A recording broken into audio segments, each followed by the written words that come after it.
इसी असेंबली के अंदर एक और हिस्ट्री रकम हो चुकी है और ये हिस्ट्री जो है माइनॉरिटी कम्युनिटी ने रकम की है और ये हिस्ट्री जो है अब की बार सरदारों की तरफ से लिखी गई है, सिख कम्युनिटी की तरफ से लिखी गई है, क्योंकि पहला सिख एमएलए इलेक्ट हो गया जी जम्मू कश्मीर असेंबली में तकरीबन 37 ईयर्स के बाद। After a long gap of 37 years, 33 सालों के बाद सरदार एमएलए जो है, सिख एमएलए जो है वो इलेक्ट हो गया। डॉक्टर नरिंदर सिंह, जिनका ताल्लुक आरएसपुरा जम्मू साउथ सीट से है, जिसको वो रिप्रेजेंट करेंगे स्टेट असेंबली के अंदर, और 37 साल के वक्फे के बाद इस सीट पर किसी सरदार एमएलए ने अपनी दावेदारी दी और जीत के साथ हमकिनार भी हुआ है। लास्ट टाइम हमने देखा कि 2 सिख एमएलए इलेक्ट हुए थे, एक गांधीनगर से हुआ था, एक आरएसपुरा असेंबली सेगमेंट से हुआ था। ये हम आपको प्री 96 वाली कहानी बता रहे हैं। 1987 में ये चीज़ हमने देखी थी कि 2 सिख एमएलए इलेक्ट हुए थे जम्मू प्रोविंस से, एक गांधीनगर से हुआ था, एक आरएसपुरा असेंबली सेगमेंट में हुआ था, और इट वाज अराउंड 87।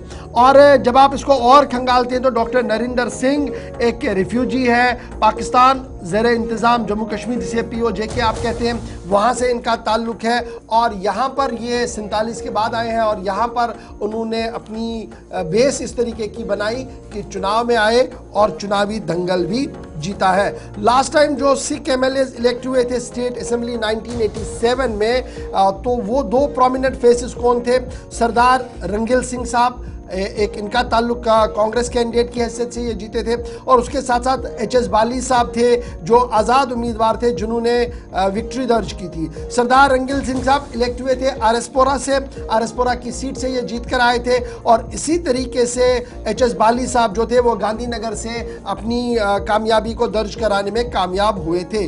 अगरचे आप डिलिमिटेशन के बाद देखेंगे ये सीट काफ़ी इंपॉर्टेंट थी, जिसे आप आरएसपुरा साउथ सीट कहते हैं। यहाँ पर एक स्टालवार्ड कांग्रेस के लड़ रहे थे, रमन बल्ला साहब, उनके मुकाबले में डॉक्टर नरिंदर सिंह साहब लड़ रहे थे और दोनों के बीच टग ऑफ वॉर बड़ा जबरदस्त था।